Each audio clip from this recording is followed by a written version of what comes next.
Welcome to all of you, my friends. So preamble of the constitution हमने start किया था, तो आज हम इसके की टर्म्स ऑफ द प्रेम्बल पढ़ेंगे और इसके साथ साथ हम जो प्रीवियसली हमने पढ़ा उसका थोड़ा सा रिवाइज लेंगे हम। सो शॉर्ट में रिवाइज लेंगे 2-3 मिनट में। सबसे पहले प्रेम्बल ऑफ द कॉन्स्टिट्यूशन जो है अमेरिकन कॉन्स्टिट्यूशन, पहला वो कॉन्स्टिट्यूशन है जिसने ये प्रैक्टिस अडॉप्ट की कि आपने कॉन्स्टिट्यूशन में प्रेम्बल आया। इसके बाद many countries including that of India ये प्रैक्टिस स्टार्ट की। और प्रेम्बल का मतलब होता है introduction and preface of the constitution. N फल्कवी एक एमिनेंट जुरिस्ट था जिसने सबसे पहले ये बता दिया कि प्रेम्बल ऑफ द कॉन्स्टिट्यूशन जो है ये as identity card of the constitution है। और preamble of the Indian constitution जो है इसकी बुनियाद जो है, नीम जो है वो ऑब्जेक्टिव रेजोल्यूशन पे है जो ड्राफ्ट किया गया था पंडित जवाहरलाल नेहरू की तरफ से, और फिर बाद में इसको कॉन्स्टिट्यूएंट असेंबली ने अडॉप्ट किया। और इसके बाद 42 कॉन्स्टिट्यूशनल अमेंडमेंट एक्ट आया जिसके तहत 3 टर्म्स ऐड किए गए, socialist, secular and integrity, that is SSI। आप शॉर्ट में याद रख सकते हो। इसके बाद टेक्स्ट ऑफ द प्रेम्बल क्या है, जो प्रेम्बल है इसमें क्या लिखा है कि we the people of the India, हम जो लोग हैं इंडिया के, हम इंडिया को कॉन्स्टिट्यूट करते हैं into sovereign, socialist, secular, democratic and Republic. वो इसका मतलब ये है कि सारे जो पावर्स है वो लोगों के हाथ में। There is a supremacy of the law, but behind that supremacy of the law there is actual power that is derived from the people of India, कि लोगों से पावर आता है तब जाके सुप्रीमेसी ऑफ द लॉ होता है। और इसके बाद कॉन्स्टिट्यूशन का मकसद क्या था, जस्टिस, लिबर्टी, इक्वालिटी, फ्रैटर्निटी को लाने के लिए। और जस्टिस 3 टाइप्स के होते हैं, economic, social and political justice, जो आगे हम पढ़ेंगे। Liberty of thought, expression, belief, faith and worship. इसी सीक्वेंस में इसको याद रखना है कि लिबर्टी किस किस चीज़ की हमें है, thought, expression, belief, faith and worship की। इसके बाद इक्वालिटी है, equality of status and opportunity है, यानी स्टेटस के लिहाज से भी इक्वालिटी होनी चाहिए और अपॉर्चुनिटी के लिहाज से भी इक्वालिटी होनी चाहिए। और यहाँ इनकम का जिक्र नहीं है, ये बात आप याद रखोगे। और इसके बाद फ्रैटर्निटी, फ्रैटर्निटी मतलब होता है dignity and of the individual, and उसके बाद है unity and integrity of the nation. और सब 26 नवंबर 1949 में फिर preamble of the constitution, constituent assembly ने कॉन्स्टिट्यूशन को अडॉप्ट किया है। This is the date of the adoption of constitution date, that is 26 नवंबर 1949। इसके बाद हमने पढ़ा था इंग्रेडिएंट ऑफ द प्रेम्बल क्या है। प्रेम्बल में 4 टाइप्स के इंग्रेडिएंट मिलते हैं हमें। सबसे पहले कि सोर्स ऑफ अथॉरिटी की मतलब पावर कहाँ से आती है, that is actually direct from the people of India, लोगों से पावर आती है। Nature of the Indian state, यानी जो इंडियन स्टेट इसका नेचर कैसा है, ये sovereign, socialist, secular, democratic and Republic. इसके बाद हमने पढ़ा था ऑब्जेक्टिव ऑफ द कॉन्स्टिट्यूशन क्या है, कॉन्स्टिट्यूशन का मकसद क्या है, that is justice, liberty, equality and fraternity है। इसके बाद अडॉप्टेशन डेट 26 नवंबर 1949। सो आज हम पढ़ेंगे सोवरेन क्या होता है। जो कीवर्ड्स इसमें लिखे गए हैं उनको हम डिटेल में पढ़ेंगे, तफसील में पढ़ेंगे। होप कि आपने चैनल को सब्सक्राइब किया होगा और लाइक और शेयर किया होगा। सो सोवरेन क्या होता है कि सोवरेन का मतलब ये होता है कि इंडिया जो है, हमारा जो कंट्री है, ये किसी पे डिपेंडेंट नहीं है और ना इस पे कोई डोमिनेंट है। So that in short terms we can say, हम शुद्ध अल्फाजों में ये समझे कि जो हमारा इंडिया है दैट इज इंडिपेंडेंट। कोई भी अथॉरिटी इंडिया के अफेयर्स पे कंट्रोल नहीं कर सकता है, ना एक्सटर्नल अफेयर्स पे ना इंटरनल अफेयर्स पे। That is sovereign and that is called as sovereignty.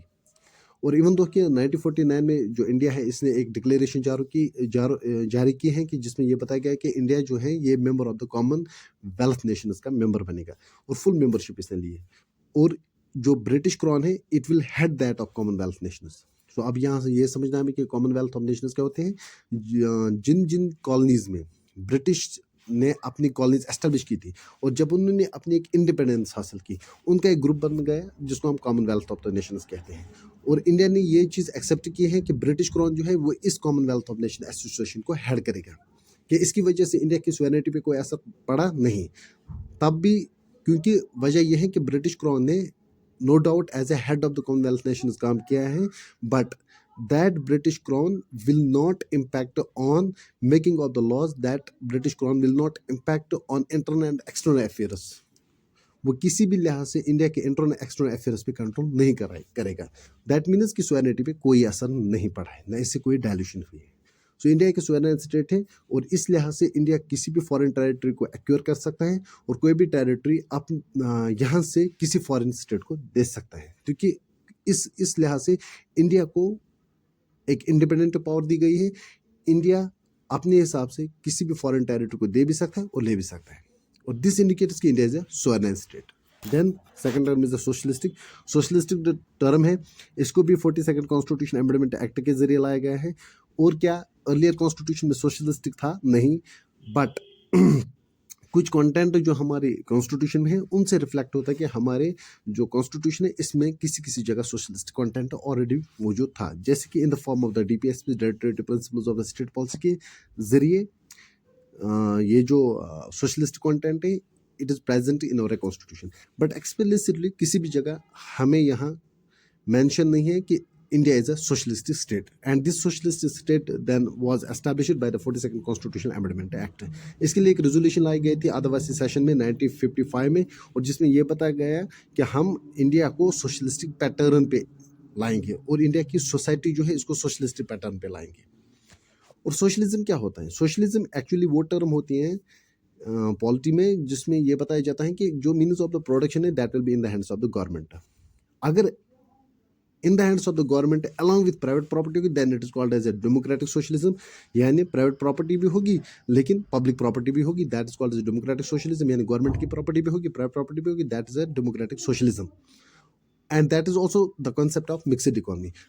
अगर ऐसा हो कि जो भी means of the production distribution हो वो सारे के सारे गवर्नमेंट के हाथ में, यानी सब प्रॉपर्टी जो होगी वो पब्लिक प्रॉपर्टी होगी और प्राइवेट प्रॉपर्टी का कॉन्सेप्ट नहीं होगा, this is a communist socialism.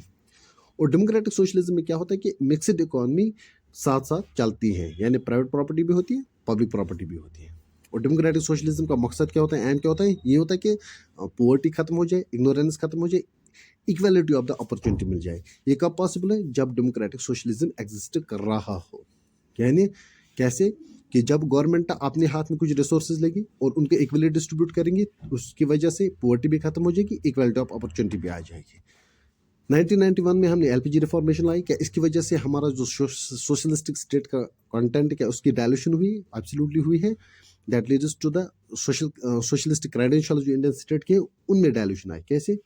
जब हमने लिबरलाइजेशन, प्राइवेटाइजेशन और ग्लोबलाइजेशन लाई। लिबरलाइजेशन का मतलब ये होता है कि हम डॉक्यूमेंटेशन में, रेगुलेटरी फ्रेमवर्क में थोड़ा ईज करते हैं। इसके बाद प्राइवेटाइजेशन, यानी कोई भी प्राइवेट कंपनी आ सकती है पब्लिक प्रॉपर्टी में इन्वेस्टमेंट कर सकती है।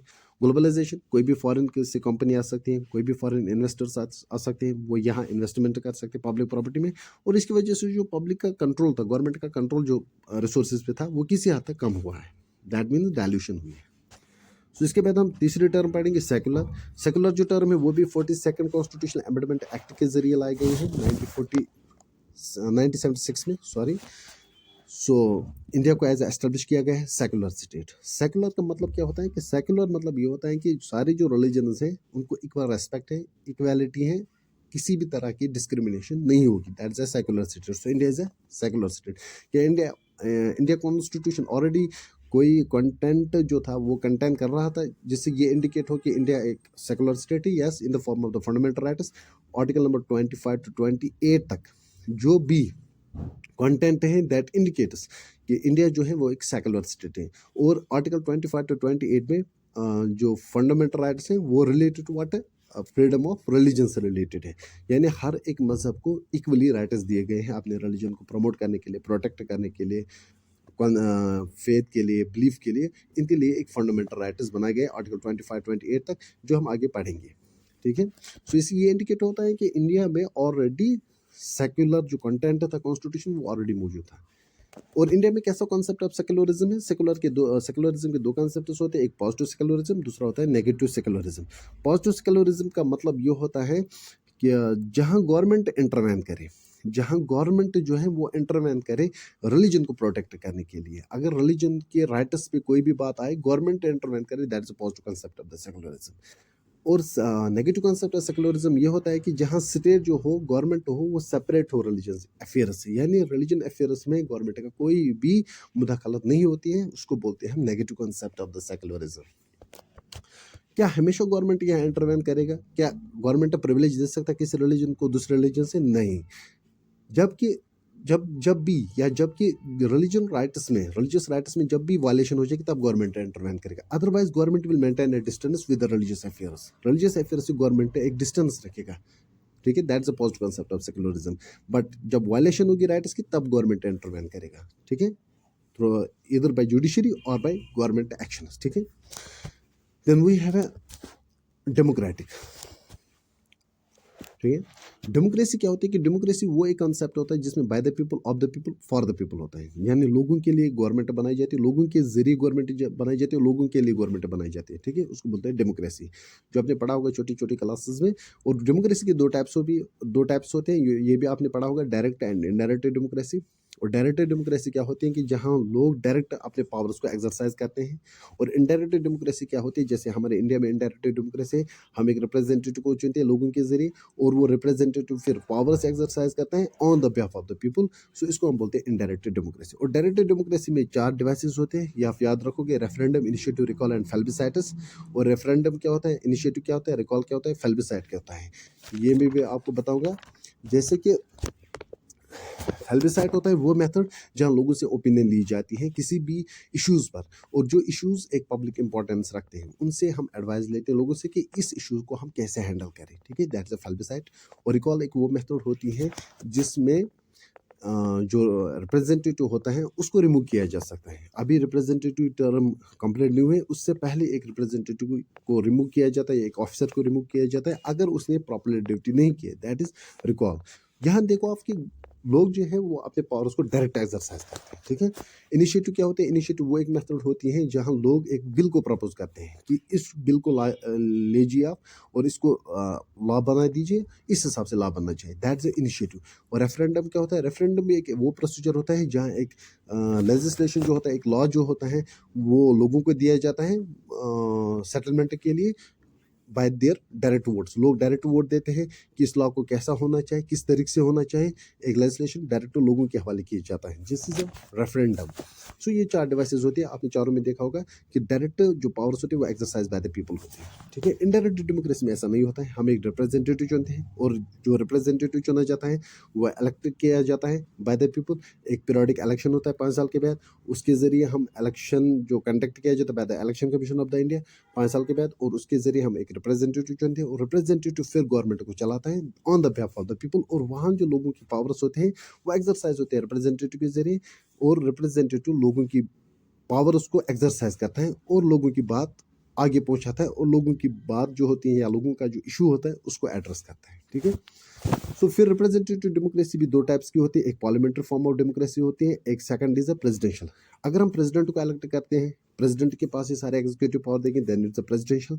अगर पार्लियामेंट्री होगी तो वहाँ एक पार्लियामेंट होता है, वहाँ मिनिस्टर्स होते हैं, फिर उसके बाद प्रेसिडेंट होता है। ठीक है, ये हम आगे पढ़ेंगे।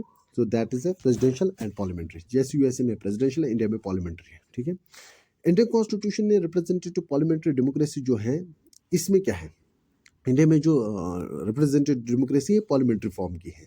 यहाँ पार्लियामेंट होता है और इस पार्लियामेंट में executive responsible to the legislature होता है। व्हाट डज दैट मीन कि एग्जीक्यूटिव जो होते हैं यानी मिनिस्टर जो होते हैं वो रेस्पॉन्सिबल होते हैं लेजिस्लेचर्स के। यानी आपको मैं मतलब सिंपल भाषा में ऐसा समझाऊंगा कि जैसे कि लोकसभा और राज्यसभा है, स्टेट की बात हम बाद में करते हैं, पहले सेंट्रल लेवल की बात करते हैं। लोकसभा है, राज्यसभा है। राज्यसभा में होती है मिनिस्टर्स और लोकसभा में होते हैं MLA, MPs, member of parliament. ऊपर भी मेंबर ऑफ पार्लियामेंट होते हैं, लेकिन जो राज्यसभा में होते हैं वो मिनिस्टर्स होते हैं ज़्यादातर, और लोअर लोकसभा जो होता है, लोकसभा लोअर हाउस जो होता है, उसमें मेंबर ऑफ पार्लियामेंट होते हैं। अगर मेंबर ऑफ पार्लियामेंट यानी लोकसभा अगर चाहे तो मिनिस्टर्स को रिमूव करा सकता है, कैसे, by passing the vote of no confidence motion. और vote of no confidence motion जब पास होती है, यानी एक मोशन पास होती है और जिसके जरिए अगर उसको मेजॉरिटी ऑफ वोट्स मिले, तब जाके जो मिनिस्टर्स है उनको सबको रिजाइन करना पड़ता है। दैट मीन्स यहाँ क्या हुआ कि एग्जीक्यूटिव जो है वो रेस्पॉन्सिबल टू लेजिस्लेचर हुआ है, यानी लेजिस्लेचर अगर चाहे तो एग्जीक्यूटिव विंग को रिमूव भी कर सकता है, रख भी सकता है। Executive means here ministers. ठीक है, this is a parliamentary form of democracy and this is a representative parliamentary form of democracy, and this is also called as a responsible government. और democratic form of the government के features क्या होते हैं, वहाँ पे periodic elections होते हैं, independence of the judiciary's होती है, यानी जुडिशरी इंडिपेंडेंट होती है, रूल ऑफ लॉ होता है। रूल ऑफ लॉ क्या होता है कि सुप्रीमेसी ऑफ द लॉ, यानी कानून सबसे ऊपर है। ठीक है, कानून के हाथ लंबे होते हैं। एब्सेंस ऑफ द डिस्क्रिमिनेशन, किसी भी लिहाज से कोई भी भेदभाव नहीं होता है किसी भी ग्राउंड पे। इसके बाद हम पढ़ेंगे कि क्या डेमोक्रेसी के इतनी ही टाइप्स इंडिया में? नो, इंडिया में जो डेमोक्रेसी है वो थोड़ा ब्रॉडर सेंस की है। जैसे यहाँ इकोनॉमिक डेमोक्रेसी भी है, पॉलिटिकल डेमोक्रेसी भी है, सोशल डेमोक्रेसी भी है। इन टर्म्स को हम आगे पढ़ेंगे कैसे होती हैं, किन किन कंटेंट में ये डेमोक्रेसी रिफ्लेक्ट होती है। थोड़ा मैं आपको यहाँ समझाऊंगा कि पॉलिटिकल डेमोक्रेसी क्या होती है। पॉलिटिकल ग्राउंड पे किसी भी सॉर्ट ऑफ डिस्क्रिमिनेशन नहीं होगी। This a political democracy on any grounds to any political post. अगर कोई भी पॉलिटिकल पोस्ट होगा, जैसे office of the president, office of the prime minister, office of the IAS post, so these are the political posts. अगर इन political posts की हमें filling करनी है, किसी भी सॉर्ट ऑफ डिस्क्रिमिनेशन नहीं होगी on any ground, whether that is caste, sex, religion, कोई भी ग्राउंड होगा, किसी भी सॉर्ट ऑफ डिस्क्रिमिनेशन नहीं होगी। पॉलिटिकल ऑफिस जो होते हैं वो इक्वली एक्सेसिबिलिटी होती है, उनकी एक एक्सेसिबिलिटी इक्वल होती है to every citizen. So this is a political democracy. इसके बाद हम समझेंगे कि इकोनॉमिक डेमोक्रेसी क्या होती है, यानी इकोनॉमिक ग्राउंड्स पे कोई भी डिस्क्रिमिनेशन नहीं होगी किसी भी ऑफिस के लिए। इकोनॉमिक ग्राउंड्स, अगर कोई अमीर है, गरीब है, सबके लिए जो पोस्ट्स होते हैं या अपॉर्चुनिटीज जो होंगी, एम्प्लॉयमेंट अपॉर्चुनिटीज या कोई भी स्कूलिंग होती है, एजुकेशन होती है, हेल्थ एक्सेसिबिलिटी होती है, किसी भी सॉर्ट ऑफ की डिस्क्रिमिनेशन नहीं होगी on the basis of the economic parameters. So इसको हम बोलते हैं इकोनॉमिक डेमोक्रेसी। इसके बाद सोशल डेमोक्रेसी। अगर हम डिस्क्रिमिनेशन को खत्म करेंगे on the basis of social parameters, यानी सोशल पैरामीटर्स मतलब कास्ट के हिसाब से, रिलीजन के हिसाब से, सेक्स के हिसाब से, प्लेस ऑफ बर्थ के हिसाब से, इन ग्राउंड्स पे अगर डिस्क्रिमिनेशन नहीं होगी, सोशल पैरामीटर्स पे अगर डिस्क्रिमिनेशन नहीं होगी किसी भी ऑफिस के लिए, किसी भी फैसिलिटीज अवेल करने के लिए, that is a social democracy. So इसके बाद हम पढ़ेंगे liberty, equality, fraternity, existence in trinity. ये हम आगे पढ़ेंगे, लेकिन पहले जब हम ये लिबर्टी, इक्वालिटी, फ्रैटर्निटी पढ़ेंगे तब मैं आपको समझाऊंगा कि हाउ दे एग्जिस्ट इन ए ट्राइनिटी। सो इसके बाद एक और टर्म है, दैट इज अ रिपब्लिक। इसके बाद हमें पढ़ेंगे रिपब्लिक। रिपब्लिक जो होता है ये दो टाइप्स के होते हैं, एक होती है मोनार्की, एक होती है रिपब्लिक। यानी डेमोक्रेटिक पॉलिटी जो होती है वो दो किस्म की होती हैं। जहाँ डेमोक्रेसी पॉलिटी होगी यानी bye the people, of the people, for the people, इस हिसाब से पॉलिटी चलेगी, इस हिसाब से हुकूमत चलेगी, वो दो टाइप्स की होती है। फिर भी that is a monarchy and Republic. Monarchy में क्या होता है कि जो हेड ऑफ द स्टेट होता है, हेड ऑफ द स्टेट हम बोलते हैं प्रेसिडेंट को। अगर वो हेरिडेटरी होगा यानी किंग और क्वीन जो होगा वो हेरिडेटरी पोजीशन ऑक्यूपाई करेंगे, यानी उसका परदादा जो था वो किंग था या वो क्वीन था, फिर इसका बेटा भी होगा, उसके बाद उसका बेटा भी होगा, that is called as monarch, monarchy system. And then there is called as a republic. Republic में क्या होता है कि जो हेड ऑफ द स्टेट होता है, यानी जो हेड ऑफ द स्टेट मतलब जो प्रेसिडेंट होता है, that is directly elected by the people और indirectly elected, that is called as a republic. As USA वहां डायरेक्ट इलेक्शन होता है हेड ऑफ द स्टेट को अपॉइंट करने के लिए, और इंडिया में इनडायरेक्ट इलेक्शन होते हैं। वो हम आगे पढ़ेंगे प्रेसिडेंशियल इलेक्शन में कि इनडायरेक्शन इलेक्शन कैसे होता है हेड ऑफ द स्टेट के लिए इन इंडिया। ठीक है। रिपब्लिक जो होता है ये इंडिकेट ये करता है कि इंडिया जो है इसका हेड जो है, हेड ऑफ द स्टेट वो इलेक्टेड है। सो दैट इज व्हाई कि वी से कि India is a republic. How India is a republic? Because जो हेड ऑफ द स्टेट होता है इधर इधर जो हमारी कंट्री में हेड ऑफ द स्टेट होता है यानी कि प्रेसिडेंट जो होता है वो इलेक्टेड होता है। ठीक है, by the indirect mode of the election के, indirect mode of the election के जरिए वो इलेक्टेड होता है for the fixed term 5 years, 5 साल के लिए प्रेसिडेंट अपॉइंट होता है। रिपब्लिक का दो एस्पेक्ट यहाँ निकलते हैं। लक्ष्मीकांत में बताया गया है कि republic also means two more things, इसके दो मीनिंग्स और निकलते हैं। One is political sovereignty in the people, कि लोगों के हाथों में पावर होते हैं, वो जब चाहे गवर्नमेंट बना सकते हैं, वो जब चाहे गवर्नमेंट गिरा भी सकते हैं। Not in a single individual, यानी कोई एक सिंगल इंडिविजुअल रूल नहीं करता है। और सेकंड एस्पेक्ट जो है कि absence of any privileged class, कोई भी एलिट क्लास नहीं होगा, कोई भी प्रिविलेज्ड क्लास नहीं होगा। जो भी पब्लिक ऑफिसेस होंगे वो इक्वली एक्सेसिबल होगी टू एवरी सिटीजन, यानी हर एक सिटीजन को इक्वल अपॉर्चुनिटी दी जाएगी पब्लिक ऑफिस में जाने के लिए without any discrimination. So this is also one of the aspect of the public. ठीक है, थैंक यू गाइस। आज हम इतना क्लास ही कंक्लूड करेंगे, यहीं पर क्लास हम खत्म करेंगे। आगे जस्टिस, इक्वलिटी, लिबर्टी, फ्रैटर्निटी और इसके बाद हम अमेंडमेंट पार्ट पढ़ेंगे। कॉन्स्टिट्यूशन में प्रेम्बल में किस तरीके से अमेंडमेंट हुए हैं, कैसे हुए, कितनी बार हुए हैं, तो वो हम बाद में पढ़ेंगे। Thanks to all of you. Video को लाइक कीजिए, सब्सक्राइब कीजिए। थैंक्स।